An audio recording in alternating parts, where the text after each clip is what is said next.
The shooting of Nael Mirzouk happened on June 27 around 6:30 p.m. in Nanterre, a suburb of northwestern Paris. According to the police, they were pursuing a car that had refused to stop at a checkpoint and had hit several vehicles. They said they opened fire when the car tried to run them over, killing the driver and injuring a passenger. However, a video that circulated on social media showed a different version of events. The video, filmed by a witness, showed the car stopped at a red light surrounded by police officers. One of the officers fired several shots at the driver's side window while another officer smashed the passenger's side window with a baton. The car then moved forward and crashed into a pole. The video sparked outrage and protests among many people who saw it as an example of police violence and racism against people of immigrant origin. Nael Mirzouk was reportedly of Algerian descent, and his family said he had no criminal record or involvement in drugs or gangs.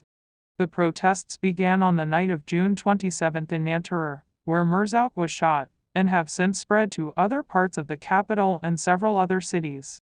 Some of the protesters have been peaceful, holding signs and chanting slogans such as "Justice for Nael" and "Stop Police Violence." Others have been violent, throwing stones and Molotov cocktails at the police, burning cars and buildings, and looting shops. The police have responded with tear gas, rubber bullets, and water cannons. They have also deployed elite units such as the RAID, Research, Assistance, Intervention, Deterrence, to deal with the most violent rioters. More than 800 people have been arrested so far and dozens of police officers have been injured. The violence has also affected some public figures and institutions. On July 1, rioters rammed a car into the home of Vincent Jeanbrun, the mayor of Les-Roses, a town south of Paris. His wife and one of his children were injured in the attack, which he called an assassination attempt. On June 30, a huge explosion rocked a building in central Paris, injuring more than 30 people. The cause of the blast is still under investigation, but some suspect it was linked to the protests. On June 20, police raided the office of Paris 2024 Olympics organizers as part of an investigation into alleged corruption and favoritism. The French President Emmanuel Macron has been holding crisis talks with his ministers and security officials to address the situation and prevent a repeat of the 2005 riots that led to a state of emergency. He has also met with Mirzouk's family and expressed his condolences and support.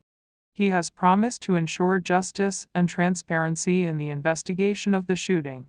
Some towns near Paris have imposed curfews to prevent further violence.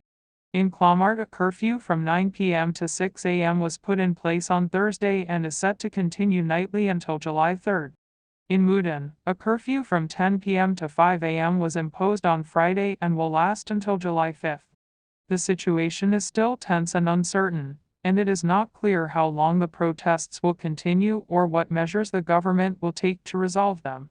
Travelers are advised to exercise caution and avoid areas where demonstrations are taking place. If you like this video, then please press the like button and subscribe to see more content like this.